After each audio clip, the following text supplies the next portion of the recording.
आज हम मोशन की फिजिक्स पर एक जबरदस्त डीप डाइव लेने वाले हैं। यहाँ हमारा मेन मकसद ना एक स्ट्रॉन्ग मैथमेटिकल टूल बॉक्स बनाना है और उसके बाद तुरंत उसे एक स्टेप बाय स्टेप वर्कशॉप में अप्लाई करना है। तो बिना किसी देरी के शुरू करते हैं। एजेंडा बहुत ही क्लियर और स्ट्रक्चर्ड है। हम बिल्कुल बेसिक से स्टार्ट करके सीधा कोर फॉर्मूलाज पर आएंगे और इस एक्सप्लेनर का दूसरा हिस्सा पूरी तरह से हार्डकोर प्रॉब्लम सॉल्विंग को डेडिकेट करेंगे। शुरुआत करने के लिए आखिर किसी चीज के मूव करने का असल मतलब होता क्या है? Let's define it. देखिए, मोशन का कॉन्सेप्ट एक्चुअली काफी इंटरेस्टिंग है क्योंकि ये हमेशा रिलेटिव होता है। इसे ऐसे समझिए कि एक चलती हुई बस के अंदर बैठा पैसेंजर बस के हिसाब से तो रेस्ट पर है, राइट? लेकिन बाहर रोड पर खड़े किसी इंसान के लिए वो मोशन में है। यानी मूवमेंट पूरी तरह से इस बात पर डिपेंड करती है कि उसे देख कौन रहा है। अब आते हैं हमारे कोर कॉन्सेप्ट्स पर। किसी भी कॉम्प्लेक्स मैथ को सॉल्व करने से पहले फिजिक्स की एक सॉलिड वोकैबुलरी होना बहुत जरूरी है। यहाँ डिस्टेंस और डिस्प्लेसमेंट के बीच का फाउंडेशनल डिफरेंस ध्यान से देखिए।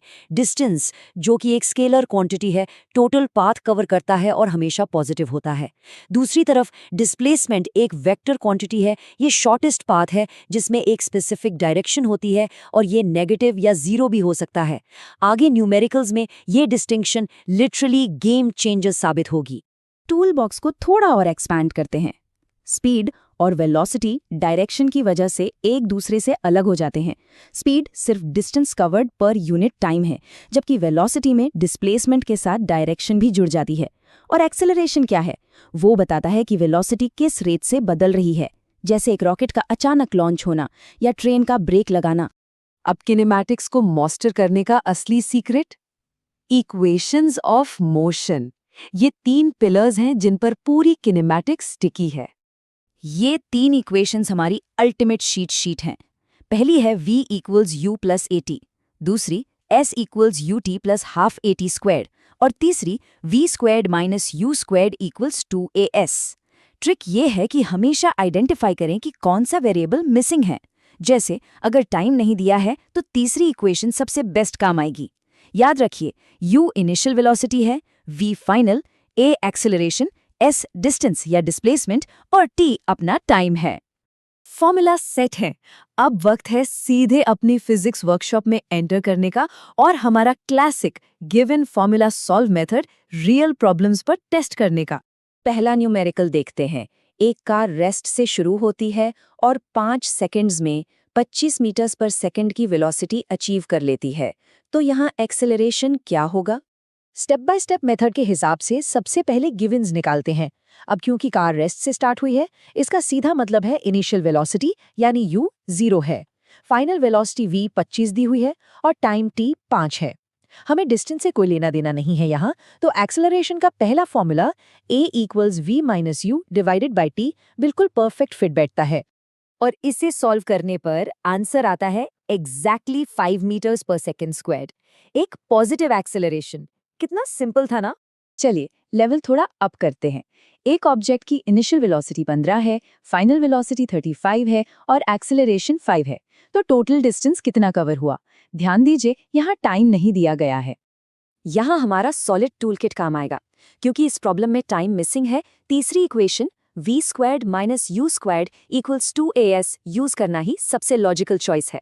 जब हम वैल्यूज पुट करते हैं तो इक्वेशन बनती है 35 squared minus 15 squared equals 2 times 5 times s।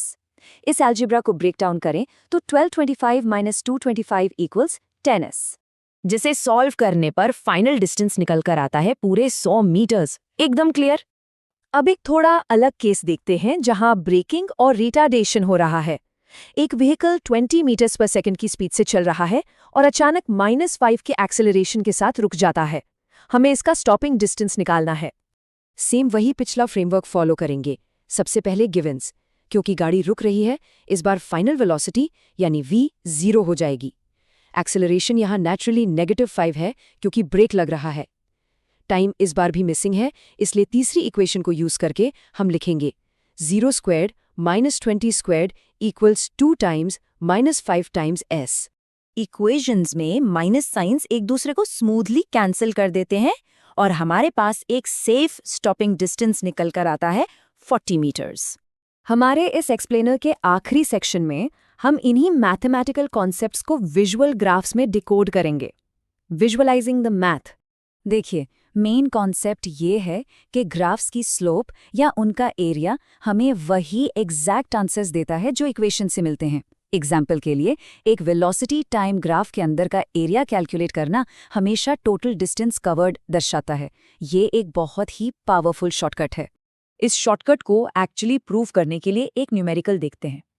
एक वेलोसिटी टाइम ग्राफ एक रेक्टेंगल बनाता है जिसकी कांस्टेंट वेलोसिटी 10 मीटर पर सेकेंड है और टाइम 5 सेकेंड है। टोटल डिस्टेंस क्या होगा? अब यहाँ कोई लंबा फिजिक्स फॉर्मूला लगाने की जरूरत नहीं है। स्टेप बाय स्टेप सॉल्यूशन बहुत आसान है। रूल याद करिए, area under the graph equals distance. Shape एक रेक्टेंगल है तो बस लेंथ टाइम्स ब्रेथ का ज्योमेट्री फॉर्मूला यूज करना है जो काइनेमैटिक्स में वेलोसिटी टाइम्स टाइम होता है। सो लिटरली बस 10 को 5 से मल्टीप्लाई करना है और बिना किसी एक्स्ट्रा कैलकुलेशन के ये मैथमेटिकल एरिया फिजिकली 50 मीटर्स के डिस्टेंस में कन्वर्ट हो जाता है। एकदम परफेक्ट। तो काइनेमैटिक्स का ये सॉलिड टूल बॉक्स बनने और पूरी वर्कशॉप कंप्लीट होने के बाद एक बड़ा ही इंटरेस्टिंग सवाल दिमाग में आता है। अगर ये सिंपल रूल्स रोजमर्रा के मोशन को इतने परफेक्टली प्रिडिक्ट कर लेते हैं, तो जब आगे चलकर हम ग्रेविटी या न्यूटन्स लॉज जैसे मैसिव और इनविजिबल फोर्सेस इंट्रोड्यूस करेंगे, तो इन्हीं रूल्स को किस तरह अडेप्ट करना पड़ेगा? ये एक ऐसी चीज है जिस पर जरूर सोचना चाहिए। इस एक्सप्लेनर में जुड़ने के लिए बहुत शुक्रिया।